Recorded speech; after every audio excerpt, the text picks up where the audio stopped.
ಅಮ್ಮ, ನೀನ್ ಫೋನ್ ಮಾಡಿದಾಗ ಇಷ್ಟು ಅರ್ಜೆಂಟಾಗಿ ನಿಶ್ಚಿತಾರ್ಥ ಯಾಕೆ ಮಾಡ್ತಿದ್ದಾರೆ ಅನ್ಕೊಂಡೆ.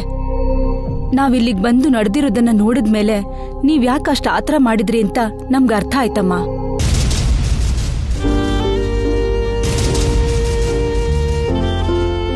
ನಿಶ್ಚಿತಾರ್ಥಕ್ಕೆ ಮುಹೂರ್ತ ಇಡ್ಸಿ, ಮದ್ವೆಗೆ ಯಾಕಮ್ಮ ಮುಹೂರ್ತ ಇಡ್ಸಿಲ್ಲ? ಅರ್ಜುನ್ ಭೈರವಿ ಮದ್ವೆ ಬಗ್ಗೆ ಮಾತಾಡೋ ಅರ್ಹತೆ ನಿನ್ಗಿನ್ನೂ ಇದೆ ಅನ್ಕೊಂಡಿದ್ಯಾ?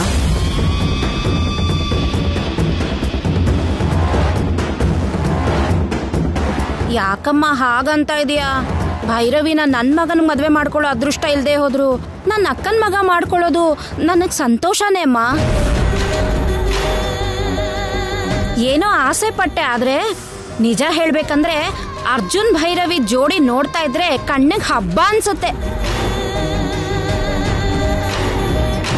ಒಬ್ರಿಗೋಸ್ಕರ ಒಬ್ರು ಅನ್ನೋ ಹಾಗೆ ಜೋಡಿ ಜೀವ ತರ ಇದ್ದಾರೆ.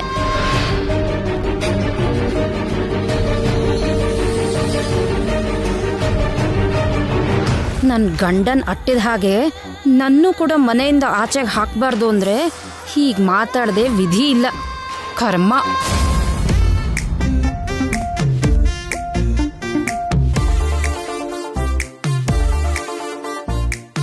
ಇದೆಲ್ಲ ಭೈರವಿ ಬಟ್ಟೆಮ್ಮ. ಹೌದಾ?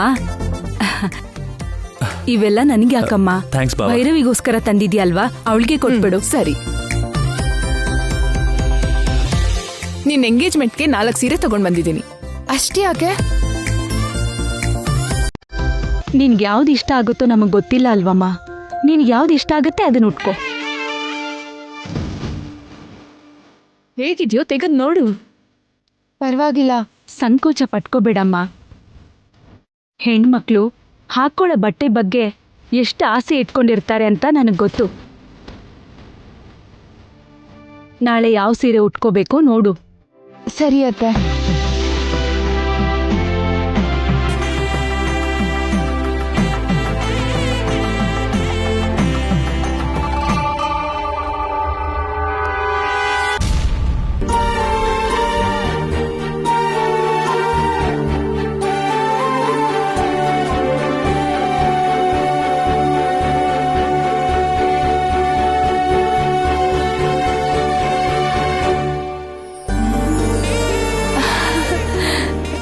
ನೈಸ್.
ಇದು ಅಣ್ಣಂಗೆ ಕೊಟ್ಟಿದ್ದ ಚೈನು.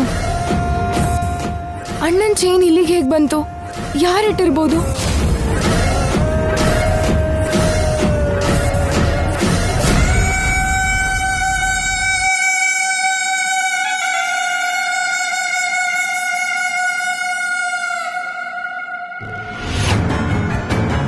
ಬದುಕಿರೋ ಮನುಷ್ಯರು ಫೋಟೋಗೆ ಯಾರೂ ಹಾರ ಹಾಕಲ್ಲ. ಆದ್ರೆ ನೀವು ಬದುಕಿರೋ ನಿಮ್ಮ ಅಣ್ಣನ ಫೋಟೋಗೆ ಹಾರ ಹಾಕಿದ್ದೀರಾ.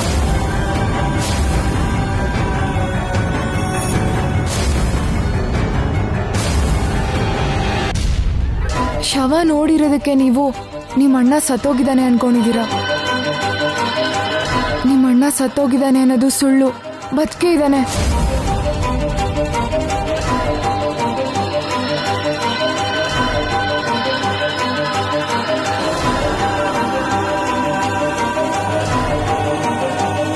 ನಿಮ್ಮಣ್ಣನ ಶವಕ್ಕೆ ಚಟ್ಟ ಕಟ್ಟಿ ಚಿತೆಗೆ ಬೆಂಕಿ ಇಟ್ಟು ದಹನ ಕೂಡ ಮಾಡಿರೋದ್ರಿಂದ ನಿಮ್ಮಣ್ಣ ಬದುಕೇ ಇದ್ದಾನೆ ಅಂತ ಅಂದ್ರೆ ನೀವು ನಂಬಲ್ಲ. ಆದ್ರೆ ನಿಮ್ಮಣ್ಣ ಬದುಕೇ ಇದ್ದಾನೆ ಅನ್ನೋದು ನಿಜ.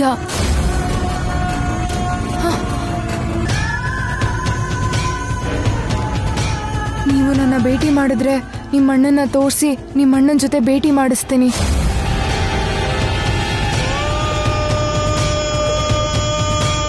ನಿಮ್ಮಣ್ಣ ಸತ್ತಿದಾನೋ ಬದುಕಿದಾನೋ ಅನ್ನೋದು ಅವಾಗ ನಿಮ್ಗೆ ಅರ್ಥ ಆಗುತ್ತೆ.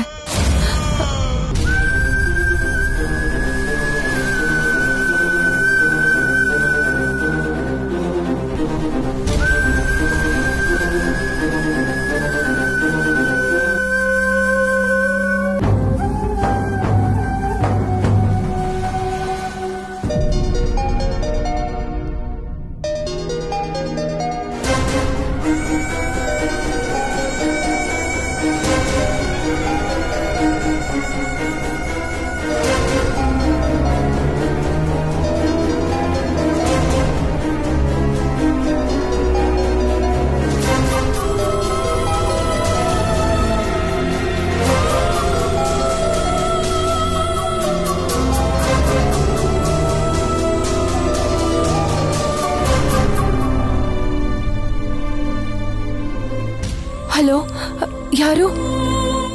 ನಿಮ್ಮ ಅಣ್ಣನ ಬಗ್ಗೆ ತಿಳ್ಕೋಬೇಕು ಅಂದ್ರೆ ನಾನು ಹೇಳಿದ ಜಾಗಕ್ಕೆ ಬೇಗ ಬಾ. ನಿನಗಾಗಿ ನಾನು ಕಾಯ್ತಾ ಇರ್ತೀನಿ. ಅಣ್ಣ, ಈ ವಿಷಯ ನಿನಗೆ ಮಾತ್ರ ಗೊತ್ತಿರ್ಬೇಕು. ನಾನು ಹೇಳಿದ ಸ್ಥಳಕ್ಕೆ ಈಗಿಂದೀಗ್ಲೇ ಬಾ.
ಯಾರು ನೀನು?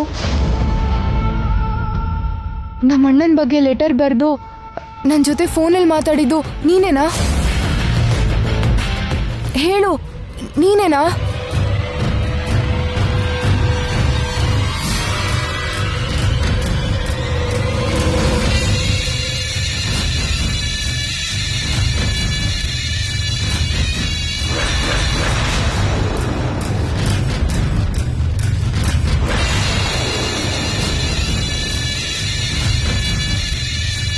ಮಾವ, ನಾನೇ. ನೀವಾ?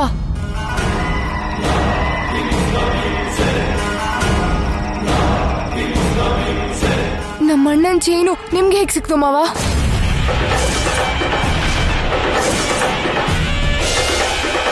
ಹೇಗ್ ಸಿಕ್ತು? ನಿಮ್ಮ ಅಣ್ಣ ಸತ್ತು ಹೋಗಿಲ್ಲ ಅಂತ ನಿನಗೆ ಗೊತ್ತಾಗ್ಲಿ ಅಂತಾನೆ ಅದನ್ನು ಕಳಿಸ್ದೆ. ನಿಮ್ಮ ಅಣ್ಣ ಇನ್ನೂ ಬದುಕಿದ್ದಾನೆ.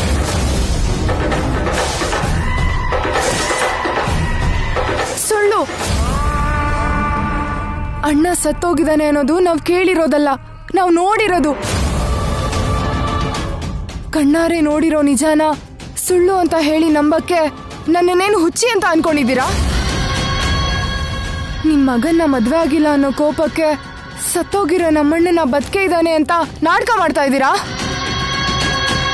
ಹುಚ್ಚು ಚವತಾರಗಳನ್ನ ಆಡ್ತಿದ್ರೆ ಅರ್ಜುನ್ ಭಾವಾಗ ಹೇಳಿ ನಿಮಗ್ ಗತಿ ಕಾಣಿಸ್ತೇನೆ. ಅಜ್ಜಿ ನಿಮ್ಮನ್ನ ಮನೆಯಿಂದ ಆಚೆ ಹಾಕಿದ್ಮೇಲೂ ನಿಮಗ್ ಬುದ್ಧಿ ಬಂದಿಲ್ವಾ? ನಾನು ಹೇಳಿದ್ದು ಕೇಳದೆ ನೀನು ಆತರ ಪಟ್ರೆ ನಿನಗೆ ಒಳ್ಳೇದಲ್ಲ.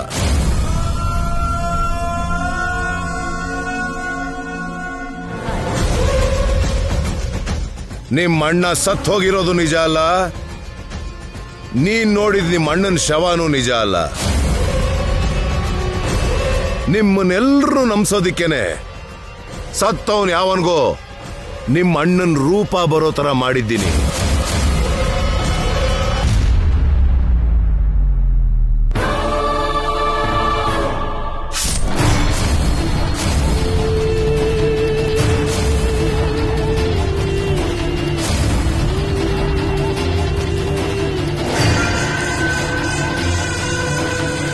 हम हटा भम बठा जूम पट.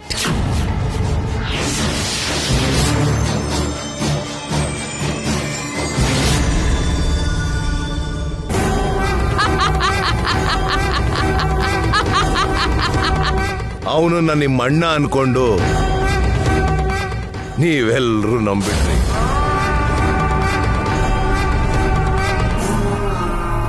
ಇನ್ನೊಬ್ರಿಗೆ ಮೋಸ ಮಾಡ್ತೀನಿ ಅಂತ ಅನ್ಕೊಂಡ್ರು ಅದು ನಂಬೋ ರೀತಿಯಲ್ಲಿ ಇರ್ಬೇಕು. ನೀವ್ ಹೇಳ್ತಿರೋ ಕತೆನ ನಾನೇ ಅಲ್ಲ, ಚಿಕ್ಕ ಮಕ್ಳು ನಂಬಲ್ಲ.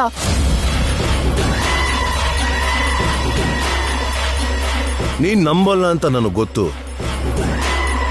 ನಿಮ್ಮ ಅಣ್ಣನ್ ನೋಡಿದ್ಮೇಲೆ ನಂಬ್ತೀಯಾ?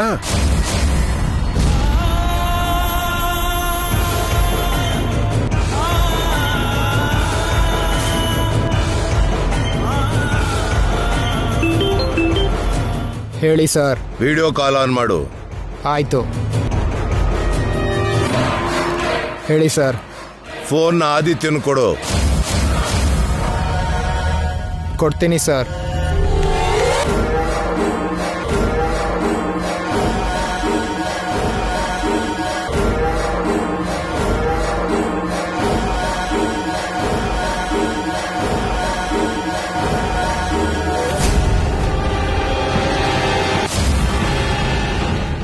ಹೇಯ್ ಹೇಯ್, ನಿನಗೆ ಫೋನು, ಮಾತಾಡೋ.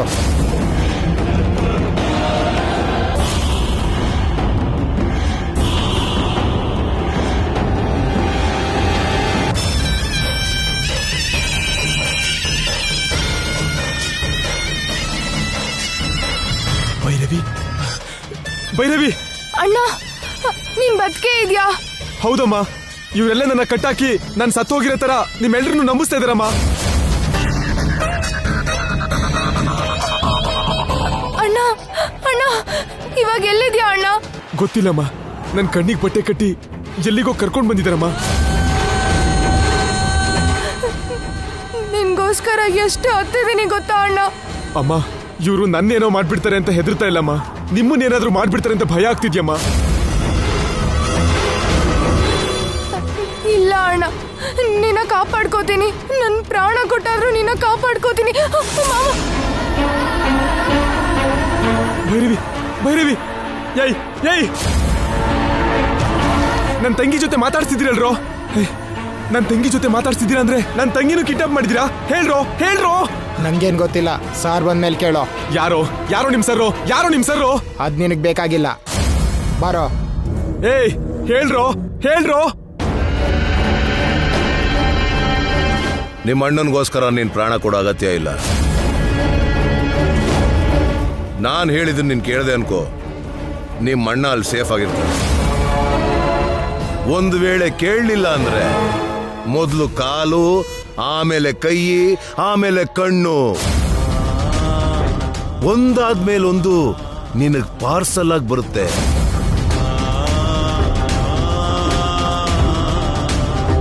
ಮಾವ ಮಾವ, ನಮ್ಮ ಅಣ್ಣನ ಏನು ಮಾಡಬೇಡಿ ಮಾವ. ನೀವೇನು ಹೇಳಿದ್ರು ಮಾಡ್ತೀನಿ. ನಿಮ್ಮ ಕೈ ಮುಗಿತೀನಿ, ಅಣ್ಣಂಗೇನು ಮಾಡಬೇಡಿ. ನಿಮ್ಮ ಕೈ ಮುಗಿತೀನಿ.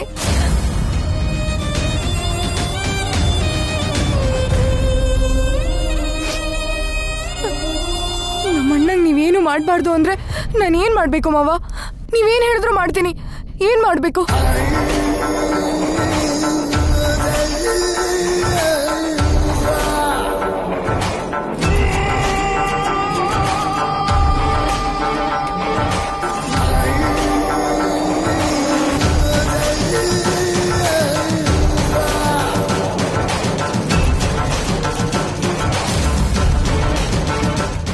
ನೀನ್ ಹಾಗೆ ಮಾಡಬೇಕು.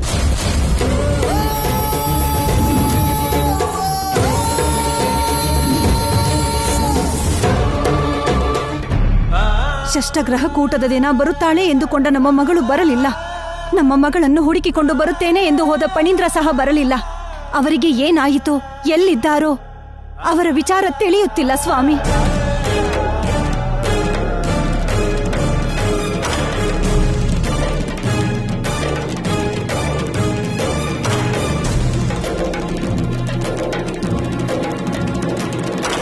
ಸ್ವಾಮಿ, ಎಲ್ಲ ಕಡೆ ಹುಡುಕಿದೆವು, ಎಲ್ಲೂ ತಿಳಿಯಲಿಲ್ಲ.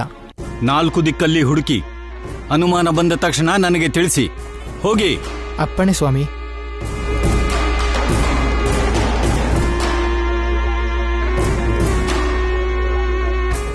ಅವರ ವಿಚಾರ ಗೊತ್ತಾಗಲಿಲ್ಲವೆಂದರೆ ಯಾವುದಾದರೂ ಆಪತ್ತಿಗೆ ಸಿಕ್ಕಿರುವರೋ ಎಂದು ಭಯವಾಗುತ್ತಿದೆ ಸ್ವಾಮಿ. ನಮ್ಮ ಪ್ರಯತ್ನದ ನಂತರವೂ ಅವರು ಎಲ್ಲಿದ್ದಾರೋ ತಿಳಿಯುತ್ತಿಲ್ಲ ಎಂದರೆ ಖಂಡಿತ ಅವರು ಯಾವುದೋ ಅಪಾಯದಲ್ಲಿದ್ದಾರೆ ಎಂದನಿಸುತ್ತಿದೆ ಸ್ವಾಮಿ.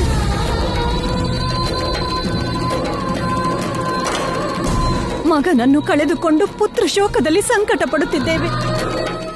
ಈಗ ನಮ್ಮ ಮಗಳು ನಾಗವೇಣಿಗೆ ಏನಾದರೂ ಆದರೆ ನನ್ನಿಂದ ಸಹಿಸಲಾಗುವುದಿಲ್ಲ ಸ್ವಾಮಿ, ಸಹಿಸಲಾಗುವುದಿಲ್ಲ. ನೊಂದುಕೊಳ್ಳಬೇಡ ದೇವಿ, ಅವರಿಗೇನೂ ಆಗಿರುವುದಿಲ್ಲ. ಎಲ್ಲಿಯೋ ಕ್ಷೇಮವಾಗೇ ಇರುತ್ತಾರೆ.